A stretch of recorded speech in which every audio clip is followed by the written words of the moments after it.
tak ada satupun orang yang bisa lari dari kematiannya. Makanya kalimatnya begini, walikulli ummatin ajal. Tiap-tiap umat itu ditetapkan ajalnya, batas waktunya. Fa idza jaa ajaluhum, maka apabila ajal mereka sampai, ingat, bukan kita yang mengejar ajal, tapi ajalnya yang datang kepada kita. Jaa ajaluhum.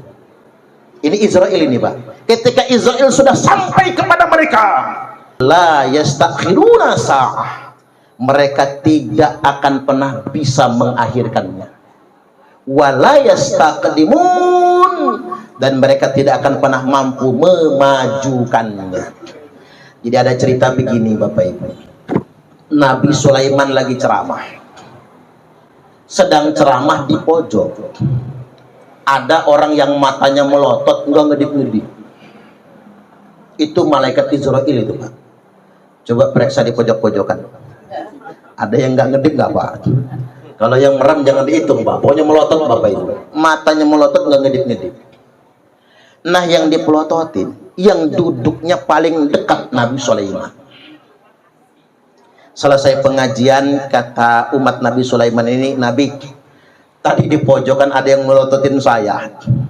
Begitu saya beradu pandang, begidik jantungku, bergetar tubuhku, berdiri semua bulu kudukku, terasa copot semua persendian tulang belulang.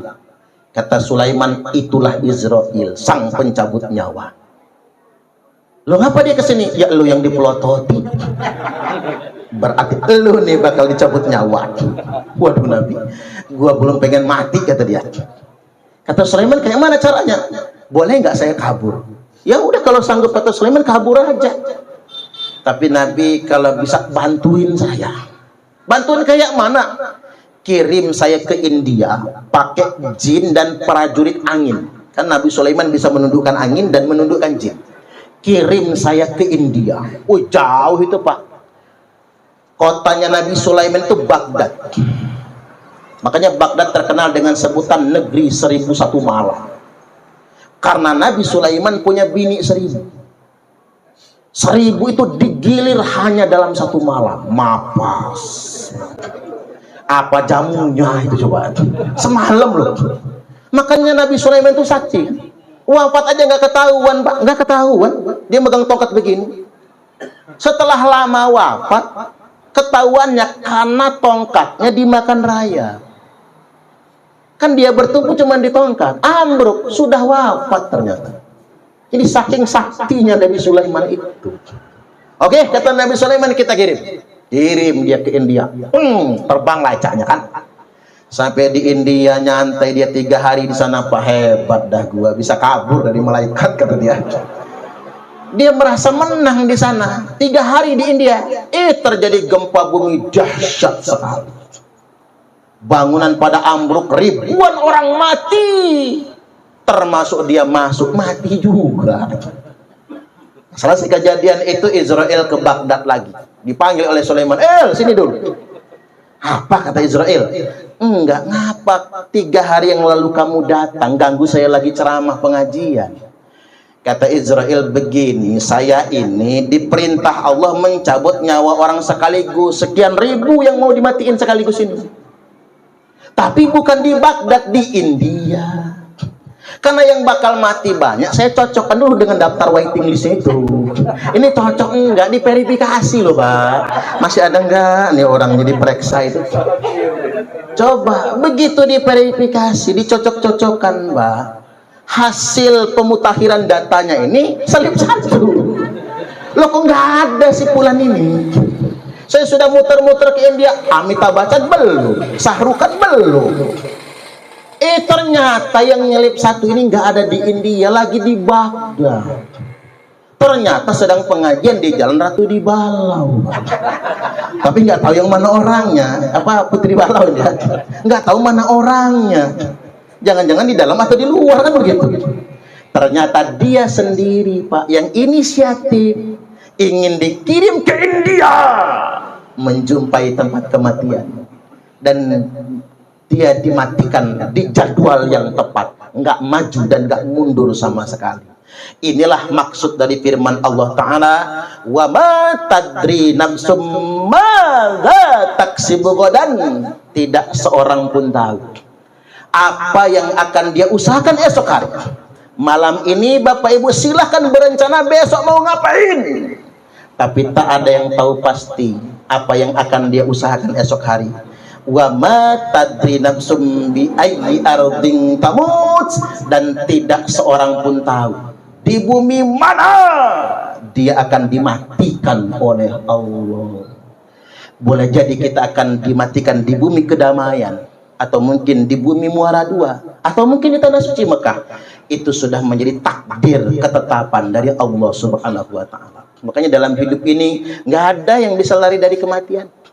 Makanya mohon maaf kalau berobat ke dokter jangan salah niat Bapak Ibu. Apa berobat biar gak cepat mati? Salah niat itu. Orang berobat ke dokter itu bukan biar gak mati, salah. Orang berobat ke dokter itu biar sehat. Ya bayar. Kan gak enak mati belum hidup sengsara. Kan gak enak Pak. Makanya kalau kata ibu saya itu hati-hati di jalan, jangan ngebut, nanti kecelakaan. Ame mati gancang lemak tinggal ngubur kan. Tapi ame mati ide hidup sare. Ibu saya orang Ogan soalnya Pak. Kalau bapak saya jual komoring ya Pak. Ya komoring Surabaya Oku Martapura itu bahasanya api wai kanan. Kalau Aji sama Daya itu campur-campur ya. Aji sama Daya itu campur-campur bahasa. Jadi saya terjemahkan, hati-hati di jalan. Kalau kecelakaan kata ibu saya, kalau cepat mati enak, tinggal nguburin. Ya juga ya Pak. Apalagi zaman sekarang dapat asuransi Pak, 50 juta malahan. Ya kan zaman sekarang. Tapi kalau mati enggak, hidup susah kata ibu saya, cacat.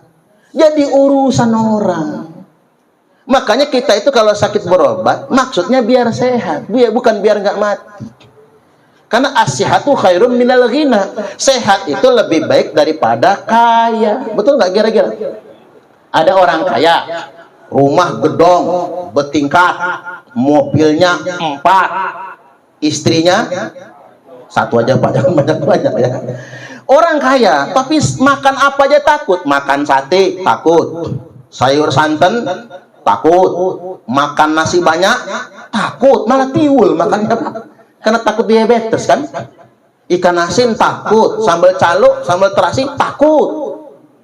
Serba paranoid dengan makanan. Nah di samping rumah orang kaya ada orang hidupnya sederhana, rumah aja gedek geribik, lantai masih tanah, atap aja bocor. Tapi kalau makan 3 piring, sayur nangka santan kental, sambal terasi jilan pedas, ikan asin panjang sepiring, lalapnya triple, pete, jengkol, jaling, petai, jehing, kabau. Makan bersibah keringat, duduk di teras, buka baju, ngudut ji samsu. Makanya kita itu berobat biar sehat, bukan biar tidak mati. Dikit lagi ya Pak. Saya nyimak nasihat Mbah Maimun Zubair. Kata Mbah Maimun Zubair, umur manusia itu ada tahapannya. Kayak kita niti tangga. Latar kabunat tobakon an tobak. Al-Quran nyebutnya begitu. Niscaya pasti ia akan meniti tahapan demi tahapan dalam proses kehidupan. 7 tahun pertama itu usia anak-anak. Angkanya angka 7 nih Bapak Ibu. Klunya angka 7. Usia anak-anak. Makanya secara psikologi Bapak Ibu, jangan sekolahkan anak di bawah umur 7 tahun. Nggak bagus. Kita itu ngotot bener 5-6 tahun masuk SD Pak, sampai nyogok demi anaknya masuk SD. Secara ilmiah 7 tahun ke bawah itu nggak boleh dia belajar membaca. Orang Jepang belajar membaca kan umur 8-10 tahun. Orang Indonesia 5 tahun udah diajarin baca Pak, saking cepatnya. Jadi 0 sampai 7, 7 sampai 14 usia menghafal paling bagus. Makanya sebetulnya menghafal itu di usia itu. Hafal tapi belum paham. Usia 14 sampai 21 usia paling bahaya. Anak-anak kita mudah kena efek bandwagon, mudah ikut-ikutan. Kalau bahasa sekarang apa, tawuran ya, Pak, tawuran, geng motor, itu usia 14 sampai 21. Umur 21 sampai 28 usia menikah. Maka menikah paling cepat umur 21. Menikah paling tepat umur 25. Menikah paling telat umur 28 kalau bisa. Makanya kalau kata orang, kalau umur masih 25, jodoh di tangan Tuhan. Tapi kalau sudah lewat 28 belum nikah-nikah, Tuhan angkat tangan. Makanya jangan milih-milih lah. Jangan milih-milih. Umur 28 sampai 35 usia bekerja. Nah, ini buat anak-anak muda yang belum kerja, kerja apa saja yang penting halal. Karena usia masuk kerja itu, kalau sudah 28 tuh sudah harus berpikir kerja apa saja yang penting halal. 28 sampai 25. Umur 28 sampai 35. Umur 35 sampai 42 usia kaya. Makanya kalau kita kaya sampai umur 42, insya Allah bakal kaya selamanya. Tapi kalau sampai umur 42 masih melarat juga, terima aja melarat.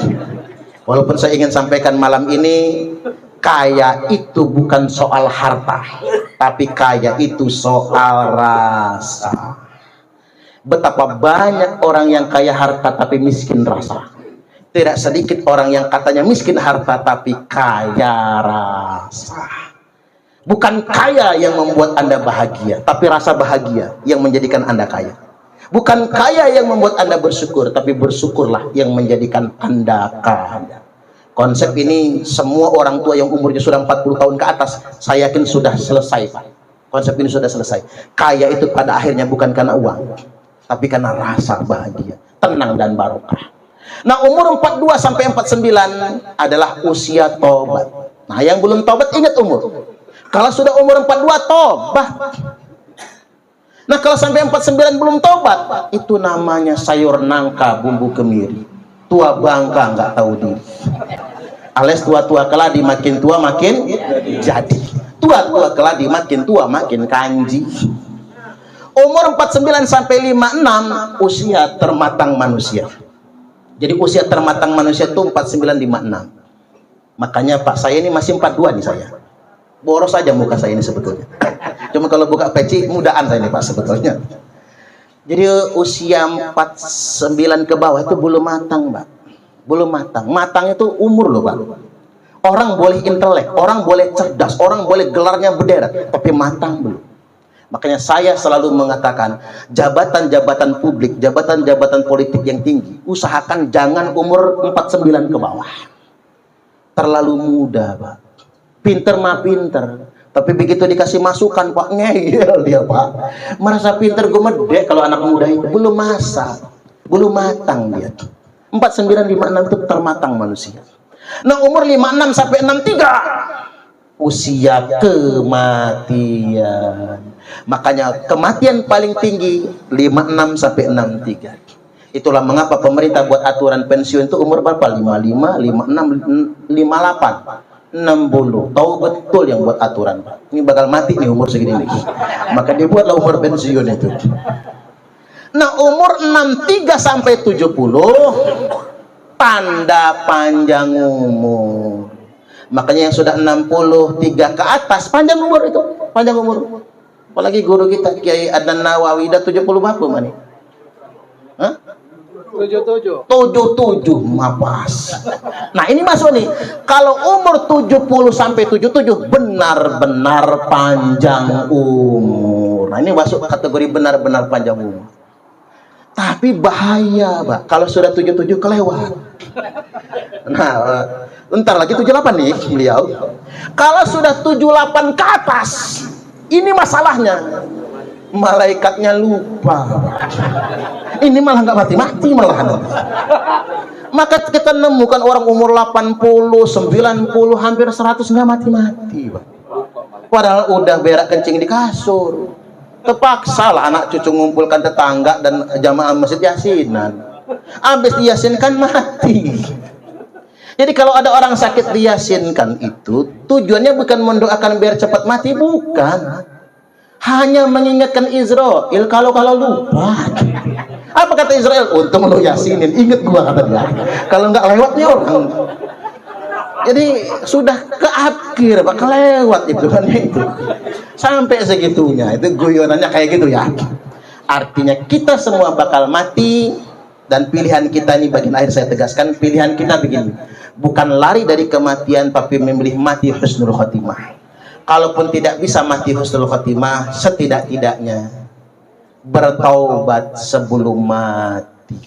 Ada sebuah riwayat begini Bapak Ibu, Nabi minta, tapi ini bahasa langsung ya Pak, bahasa langsung. Kalau Nabi itu bukan kalimullah, dia nggak bisa langsung komunikasi dengan Allah, kecuali Nabi Musa ya, tapi digunakan dalam narasi bahasa langsung ya. Padahal ini lewat malaikat Jibril sebetulnya. Hanya Nabi Musa yang bisa langsung, itu pun di Bukit Sinai, nggak bisa sembarang tempat. Nabi kita bisa komunikasi langsung dengan Allah, tapi mi'raj dulu. Nah ini bahasa yang lewat malaikat Jibril sebetulnya. Ya Allah, terimalah taubat umat. Kata Allah, diterima taubat umatmu kalau taubatnya setahun sebelum ajal. Nangis Nabi Pak, minta dipepetkan waktu. Ya sudah Muhammad, diterima taubat umatmu setengah tahun sebelum ajal. Kalau bisa jangan ya Allah, karena di antara umat itu ada yang taubatnya sebulan sebelum ajal. Baik, diterima taubat umatmu kalau taubatnya sebulan sebelum ajal. Tapi ada ya Allah umatku itu seminggu lagi mau mati baru taubat dia. Orang mana itu? Orang kedamaian ya Allah. Baik, diterima taubat umatmu kalau taubatnya seminggu sebelum ajalnya. Tapi ada ya Allah di antara umatku itu yang taubatnya sehari lagi mau mati. Jangan-jangan di sini lagi Pak orang lihat. Malam ini mendengarkan ceramah, besok tobat, besoknya mati taunya dia. Baik, diterima tobat umatmu kalau tobatnya sehari sebelum ajalnya. Ya Allah, mohon dekatkan lagi, kata Nabi. Ini permintaanku yang terakhir. Aku tidak akan minta lagi. Baik, kata Allah, ini permintaanmu yang terakhir dan kamu nggak boleh minta lagi. Diterima taubat umatmu selama nyawanya belum mendesak-desak di tenggorokan. Nangis Nabi Pak, saking terharunya, saking bangganya. Nabi langsung pamer, innallaha yaqbalu taubatal abdi ma lam yugharghir. Sesungguhnya Allah akan tetap menerima taubat hambanya selama nyawanya belum mendesak-desak di tenggorokan. Terlalu baik Allah yang selama ini kita sembah. Baik, demikian apa yang saya sampaikan pada kesempatan malam ini. Mudah-mudahan ini semua bermanfaat. Mari kita jaga ibadah kita, jaga keistiqomahan kita, sehingga kita selamat dunia sampai akhirat nantinya. Wallahul muwaffiq ila aqwamit thoriq. Wassalamualaikum warahmatullahi wabarakatuh.